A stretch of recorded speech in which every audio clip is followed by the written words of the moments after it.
Yo, what up? It's the boy Chaos. Right back at you with some more information. Um, Before I get into that, though, man, I just want to thank the people who's been consistently checking out my videos and paying attention to the different things that I've been posting on my channel, man. I really appreciate it, and it really makes me want to go and deliver more and share more information and more knowledge. So I really do appreciate you, and I even appreciate you even paying attention to something of this nature, because this is all about self and self development.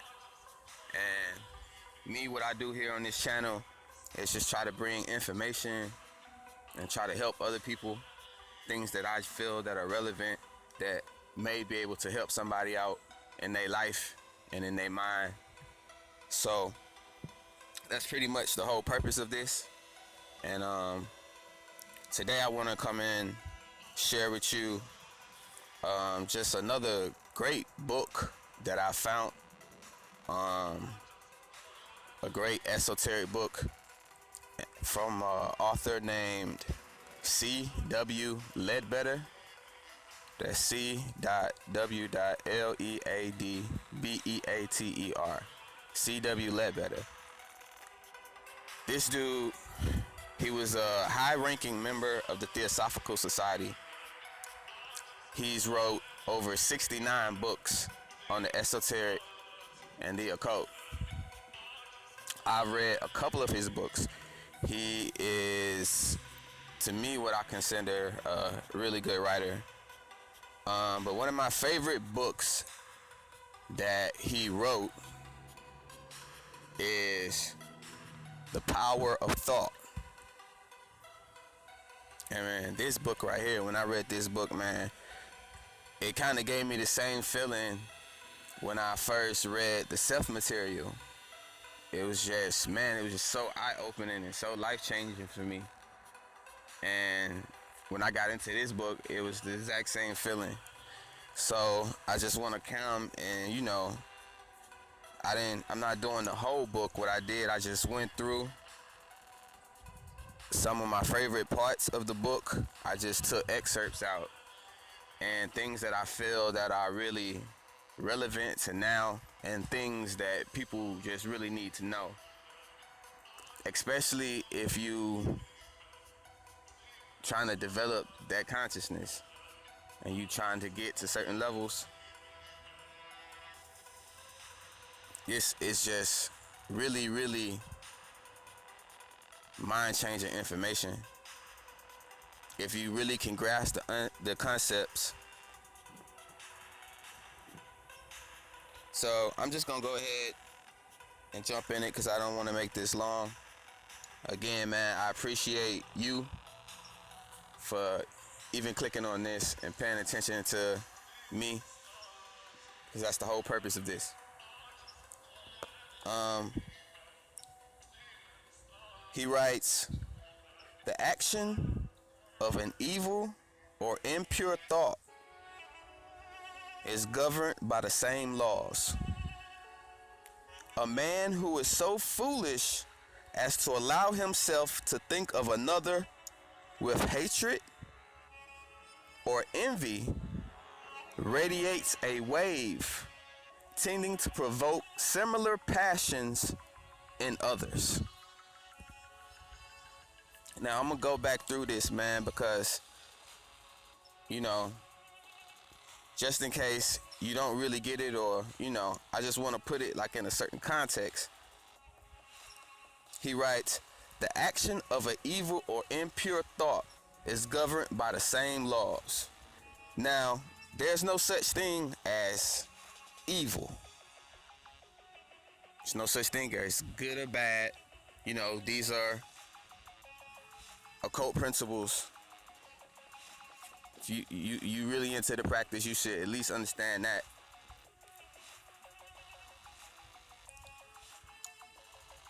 But there is negative energy. Negative energy exists. They are low vibrations. There are low frequencies. These things do exist. That's real. And the type of effect that it can have on you And your consciousness, that is real. So what he's saying is the action of an evil or impure thought is governed by the same laws. A man who is so foolish as to allow himself to think of another with hatred or envy. So if you're thinking about somebody else, just negative thoughts. He's trying to tell you the power of your thoughts. That's the name of the book, Thought Power. But what he's explaining to you is how your thoughts affect your reality, how your consciousness affects your reality. Delbert Blair, when I first got into consciousness, I was always into Delbert Blair. And I swear he would say it 100 times every lecture, every interview. Thoughts are things. Thoughts are things. Thoughts are things. I say to the elder, man, Delbert Blair. Man, he put that into my head early. Just getting into consciousness. If you don't know about Delbert Blair, you should get into him. Thoughts are things. A man who is so foolish as to allow himself to think of another with hatred or envy radiates a wave tending to provoke similar passions in others. So if you thinking about somebody negative, you sending them an actual wave of energy that's gonna affect hatred, that's gonna hit them, hit their aura. It's like you sending missiles, mental energy missiles, because your thoughts are things. So when you think about somebody, you sending them an actual wave. That's what he's trying to tell you. Let us consider first the thought which is definitely directed towards another person. As when a man sends forth from himself a thought of affection or of gratitude towards someone else. Such a thought will produce radiating waves precisely as would any other, and will therefore tend to reproduce itself in the minds of those within the sphere of its influence. You just want to go through that. So what he's saying is, such a thought will produce radiating waves precisely as would any other. So every thought you have is going to send a wave. Every single thought you have, you're creating waves. That's what you are. You are an energy generator. It's like you creating your own whirlpool out here in the wave of the matrix, of the world, or whatever you want to call it. But you in it and you affecting it. Your thoughts. This is what he's telling you. Such a thought will produce radiating waves precisely as would any other, and will therefore tend to reproduce itself in the minds of those within the sphere of its influence. So not only are you going to affect the person that you sending the energy to, but now that energy is in their aura. It's in their field. So it's going to affect the people that's around them. Case in point. If somebody get pissed about something, you have a bad day, somebody piss you off, you know, so you mad at somebody, so you sending them negative thoughts. So eventually they gonna find out that you mad at them if they don't already know. So that's gonna make them feel a certain type of way. So that energy is gonna be now in their aura. But since they in a bad mood, they in a low vibration, now they affecting everybody else because they not gonna treat them with the normal respect that they would, because they upset about some energy that somebody else sent them. I mean, in situations like that happen all the time.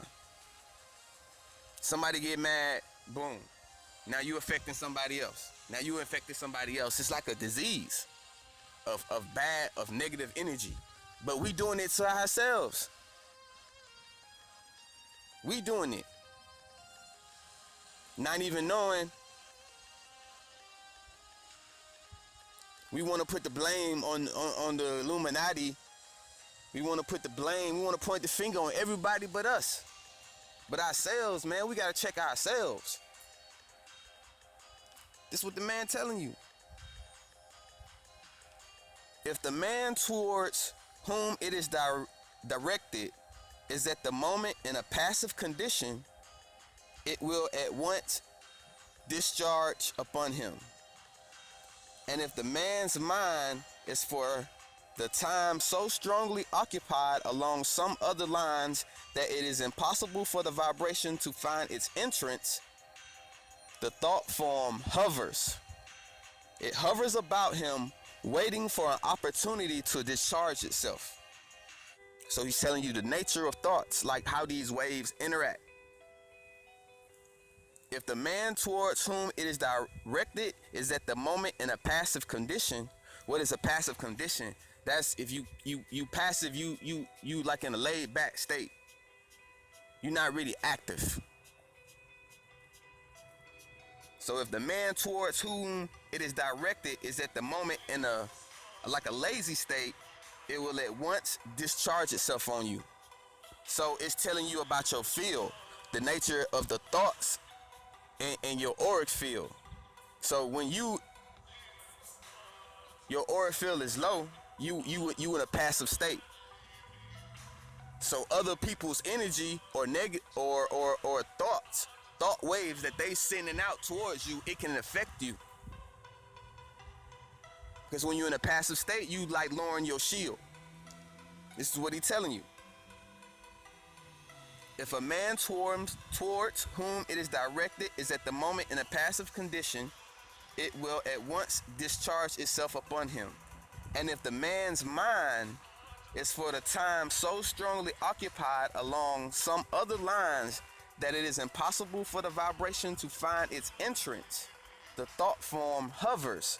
It hovers about him, waiting for an opportunity to discharge itself. So the actual wave that somebody sent to you, it will sit in your auric field and wait for you to lower your shield. It will become attached to you and just sit there and wait, which is why it's important for you to keep your practice and you protecting yourself and doing your magic consistently as possible to protect yourself out here, man. This is real. So when you wear your crystals, this is what you doing. You protecting yourself from these waves. Crystals are the best thing for that.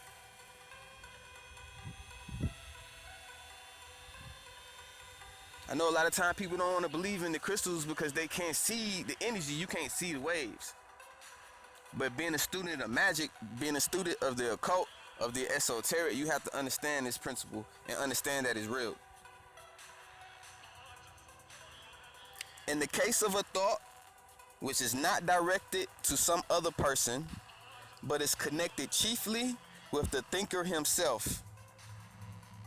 So that means it's just you. You're not directing your thoughts to somebody else. You just thinking about yourself. In the case of a thought which is not directed to some other person, but is connected chiefly with the thinker himself, it spreads in all directions as usual, but the thought form floats in the immediate neighborhood of its creator, and its tendency is constantly to react upon him. As long as his mind is fully occupied with business or with a thought of some other type, the floating form simply bides its time. It sits there, it hovers, it bides its time. But when his train of thought is exhausted, or his mind for a moment lies empty, it has an opportunity to react upon him, and immediately it begins to repeat itself, to stir up in his mind a repetition of the thought to which he has previously yielded himself. Man, it's deep, man. It's deep, but it's real. He's telling you the nature of the unseen, the thought world, the mental world. This is a different plane. When you talk about other dimensions, this is what you're talking about. You're talking about dimensions of the self, of you. It's all about you. So when you understand that, you understand everything about you. And you understand how you interact with everything else.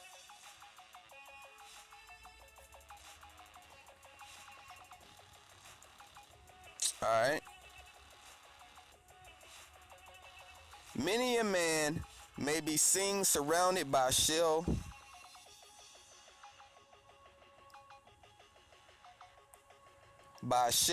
of such thought forms, and he will frequently feel their pressure upon him.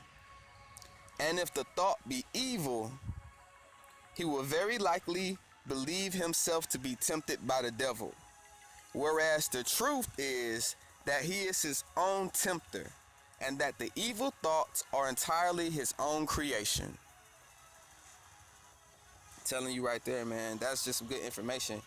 And I just want to say I'm just not out here just finding information that I just feel like is cool just to come share with people. This is information that I know to be true because I deal with it in my reality. So I know this to be true, man, and that's why I'm trying to share it with you. And he's putting it in a good enough way where I can take it and try to interpret it like a little bit more so you can understand it the way I understand it. That's what we do when we share our knowledge. So that's what I'm doing. All right. Thirdly, there is the class of thought which is neither centered around the thinker nor aimed specially at any person. The thought form generated in this case does not hang about the thinker, nor has it any special attraction towards another man. So it simply remains idly floating where it was called into existence. Each man, as he moves through life, is thus producing three classes of thought forms. So he's telling you right here, each man, as he moves through life, is thus producing three classes of thought forms. Those which shoot straight out away from him, aiming at a definitive object. Those which hover around him and follow him wherever he go, stand in your auric field. And those which he leaves behind him as a sort of trail which marks his route. So you have another class of thoughts, and these thoughts, you just think them, and then you just pop them back out into the matrix, into the field, into the wave. You know what I mean? I posted a couple videos about string theory. So when you looking at that concept of string theory, you see how everything connected on that field, on that plane. That's exactly how the mental plane looks.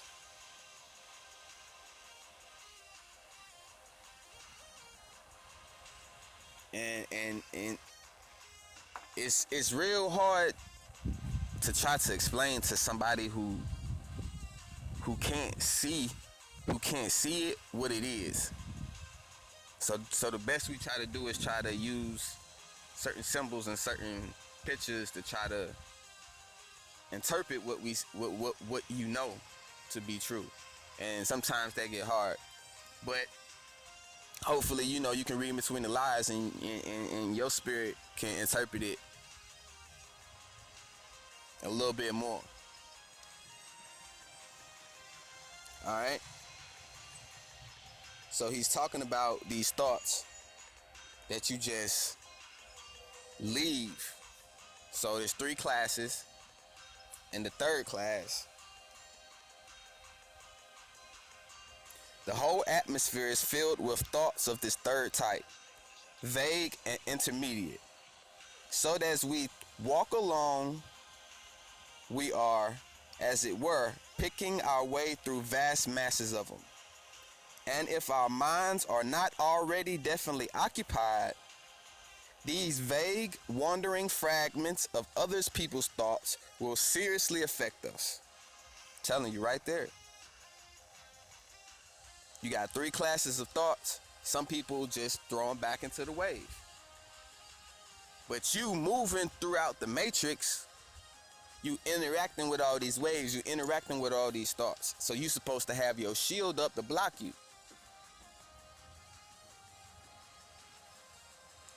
They sweep through the mind which is lying idle, and probably the majority of them do not arouse in any special interest. But now and then comes one which attracts attention, and the mind fastens upon it, entertains it for a moment or two, and dismisses it a little stronger than it was on arrival. If a man pulls himself up suddenly as he walks along the street and asks himself, what am I thinking about and why? How did I reach this particular point in my train of thought? As he tries to follow back the line of his thoughts for the last 10 minutes, he will probably be quite surprised to discover how many idle and useless thoughts have passed through his mind in the space of time. They are not 1/4 of them his own thoughts. They are simply those fragments which he has picked up and passed along. In most cases, they are quite valueless, and their general tendency is distinctly more likely to be evil than good. Since every thought or emotion produces a permanent effect by strengthening or weakening a tendency, and since, furthermore, every thought vibration and thought form must inevitably react upon the thinker, the greatest care must be exercised as to the thought or emotion which the man permits within himself. Deep, man. You would think that's common sense, but now you're seeing it just like in a different way. The ordinary man rarely thinks of attempting to check an emotion. When he feels it surging within him, he yields himself to it and considers it merely natural. One who studies scientifically the action of these forces realizes that it is his interest as well as his duty to check every such upwelling and consider before he allows it to sway him whether it is or is it not prejudicial to his evolution. The ordinary man rarely thinks of attempting to check an emotion.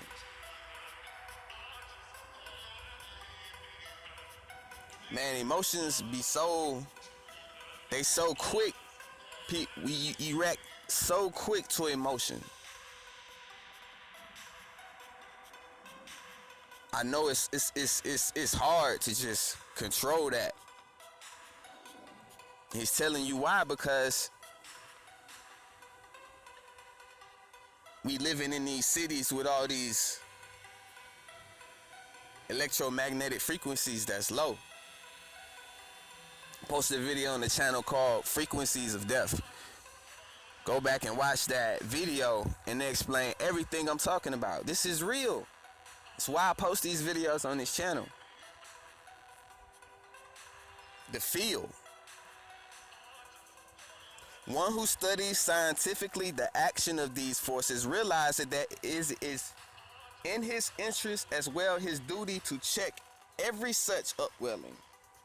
Everything that pop up in your reality, anything that make you feel any type of way. It don't matter how it make you feel. If it make you feel good, make you feel bad, make you feel sad, make you want to go to sleep.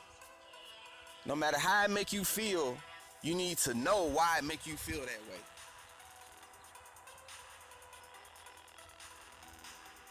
And if you don't want to feel that way, you need to have the power to instantly change it, because you controlling yourself. This can be achieved. This is magic, man. For the mind which is left unoccupied is far more likely to take up evil impressions than good ones, because of the field. That's why. The first step towards control of the mind is to learn to keep it usefully occupied. To have some definite, good, and useful set of thoughts as a background to the mind's operation. Something upon which it shall always fall back when there is no immediate need for its activity in connection with duty to be done. Like I said, this is something that I know to be true, because I had to do this. And this is something that you have to do to be able to really conquer that mental plane. And like I said, it's not something that I've completely done, but I've done these principles and I've used this principle to get to a certain level. Let's just say that most people's not at. Let me say that too. And it's just about you and controlling yourself. So he's telling you about this mental plane. The first step towards it, controlling the mind, is to learn to keep it usefully occupied. Usefully occupied. What is usefully occupied? These are your mantras. You know, when I first got into mantras or the powers of just repetitious word, I didn't really get the power in it. You know. Alright, people, you know, they say these guys' names in songs over and over and over. They do that. The Buddhists do that. They do them over in India. You know. Some people do the hand mudras, you know, back and forth, doing certain meditations. You know what I mean? But I didn't understand why, and then I had a real good meditation, and Spirit came in and Spirit explained to me why. And ever since that meditation I understood it in a completely different manner. And what he's telling you is true, man. So just to personally tell you what I did, I would just write certain affirmations, things that you want to protect yourself from. You know what I mean? You can write whatever you want. You know, affirmations are a common thing. It's something you should know about if you into it. So, but the power in it is being able to control your mind with your affirmations and a set order of thoughts throughout your day. To not let your mind just wander throughout the day while you at work, while you driving, while you doing, talk, just in the meantime cleaning. Your mind is never supposed to just wander. You're supposed to have control of it all the time. Whatever you want to think, you're supposed to allow yourself to think that. This is another plane, another dimension that you can master and control.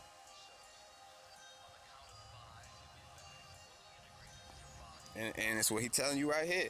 Another point of great importance is that we should learn to husband our energy. Each man possesses only a certain amount of energy, and he is responsible for its utilization to the best advantage. The ordinary man wastes his force in the most foolish manner, but it is especially necessary for the student of occultism to learn to avoid this.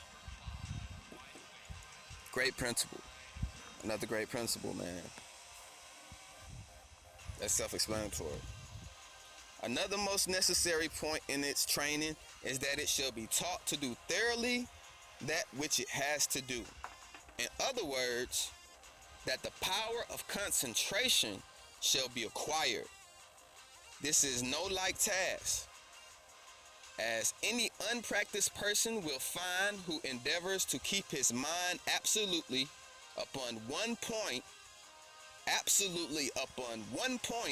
even for 5 minutes. He will find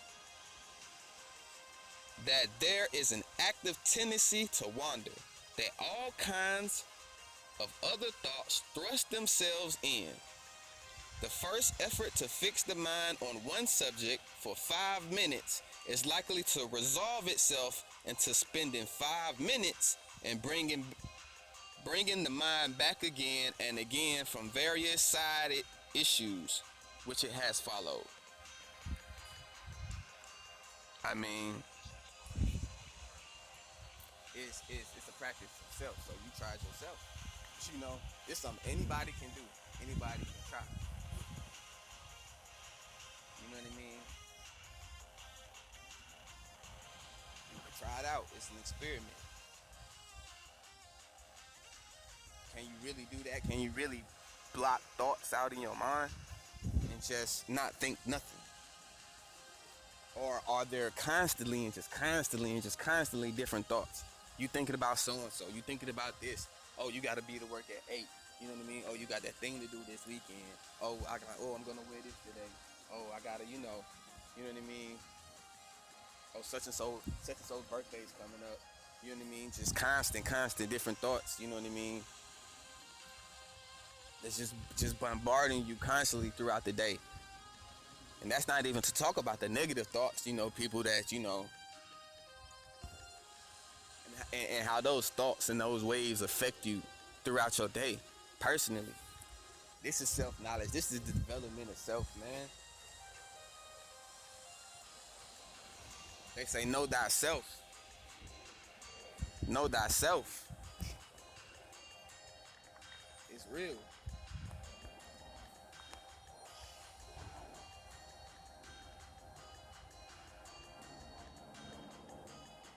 Another way in which the average man wastes a great deal of force is by unnecessary argument. It appears to be impossible for him to hold any opinion, whether it be religious or political, or relating to some matter in ordinary life, without becoming a prey to an overmastering desire to force this opinion upon everyone else. How many people you know like that? He seems quite incapable of grasping the rudimentary fact that what another man chooses to believe is no business of his. What another man chooses to believe is no business of his. What people doing in their own 360, doing in their own world, whatever they want to believe is cool with them. Let them people believe what they want to believe. If they not searching for higher waves, they not searching for higher knowledge. Oh, it's okay. It's okay. Let them do them. But you need to be doing you. Focus on your waves and your knowledge. And that's what we doing out here. We using this ether. I'm using this ether to send out waves of knowledge to people in the ether. Y'all out there in the ether, somehow you looking for some type of knowledge, and you gonna find this. That's what we doing. It's magic. Ways to better yourself, though. That's the highest magic. How to control the ether and control your mind. All right.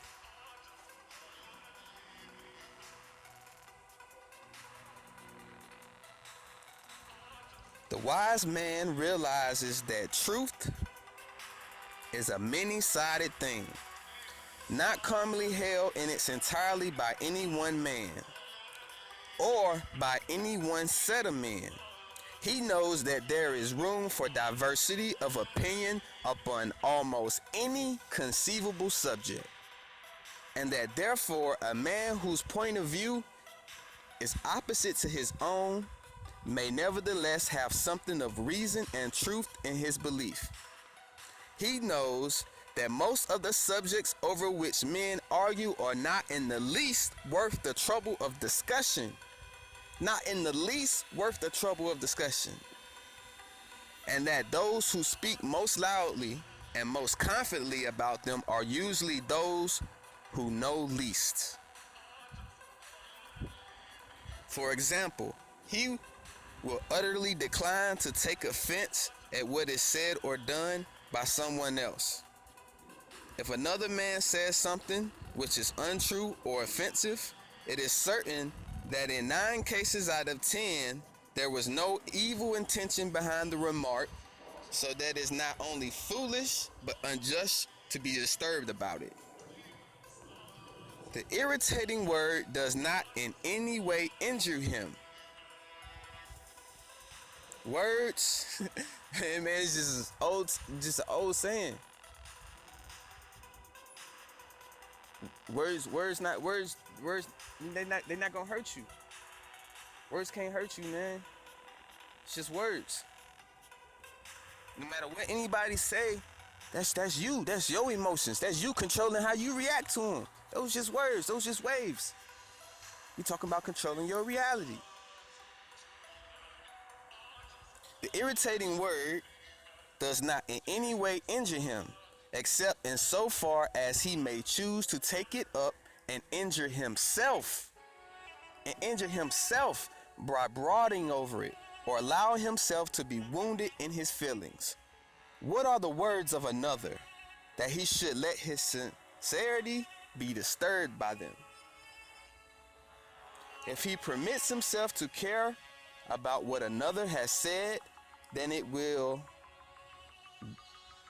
is he himself who is responsible for the disturbance created in his mental body, and not the other man. It is he himself who is responsible, not the other man. The other has done and can do nothing that can harm him.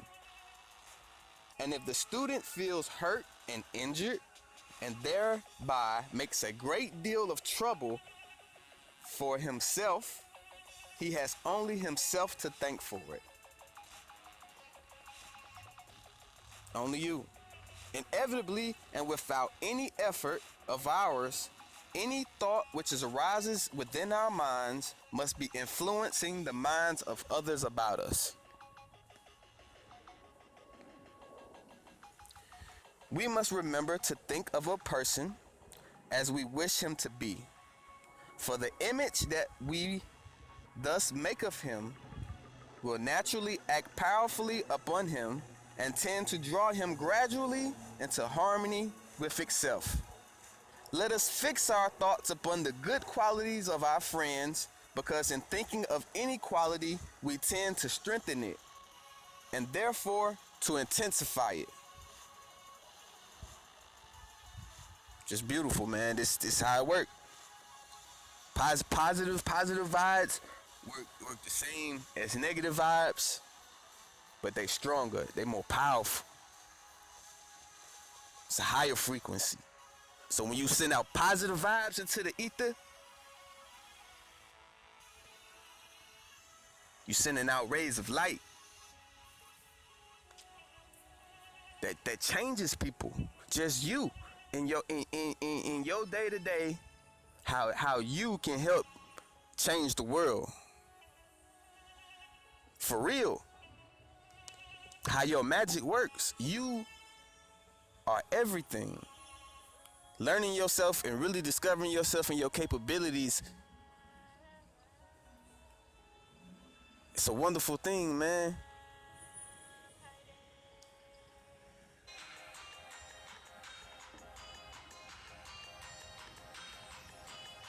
We must remember to think of a person as we wish him to be, for the image that we thus make of him will naturally act powerfully upon him and tend to draw him gradually into harmony with itself. Let us fix our thoughts upon the good qualities of our friends, because in thinking of any quality, we tend to strengthen it and therefore to intensify it.